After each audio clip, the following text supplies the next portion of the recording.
इन्हें घमंड हो गया था कि इनके जितना तीव्र गति से कोई नहीं उड़ सकता।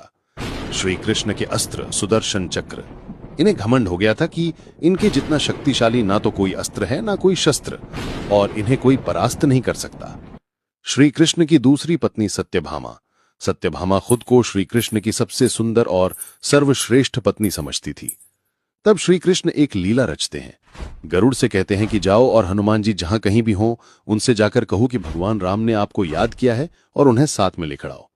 और सुदर्शन चक्र से कहते हैं कि तुम महल के द्वार पर पहरा दो और मेरी अनुमति के बिना किसी को अंदर मत आने देना, चाहे फिर वो कोई भी हो।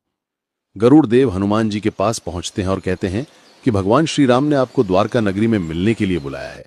ये बात सुनते ही हनुमान जी एक छलांग में द्वारका पहुंच जाते हैं। द्वार पर उन्हें सुदर्शन चक्र मिलते हैं और कहते हैं, भगवान की आज्ञा के बिना मैं तुम्हें अंदर नहीं जाने दूंगा। हनुमान जी कहते हैं, प्रभु मेरी प्रतीक्षा कर रहे हैं, उनसे मिलने से मुझे कोई नहीं रोक सकता, और सुदर्शन चक्र को पकड़ के अपने मुख में रख लेते हैं। हनुमान जी को देखते ही कृष्ण हनुमान जी को राम अवतार में दर्शन देते हैं। सत्यभामा को देखकर हनुमान जी कहते हैं, प्रभु ये दासी कौन है और सीता माता कहाँ है? तभी वहां रुक्मिणी जी आती हैं और हनुमान उन्हें सीता मां पुकारकर चरण स्पर्श करते हैं। ये देखकर सत्यभामा चौंक जाती है।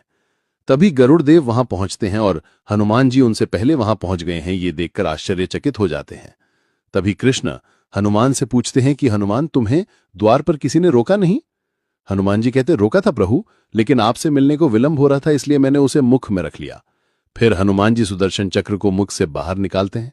श्री कृष्ण की इस लीला से इन सब का घमंड चूर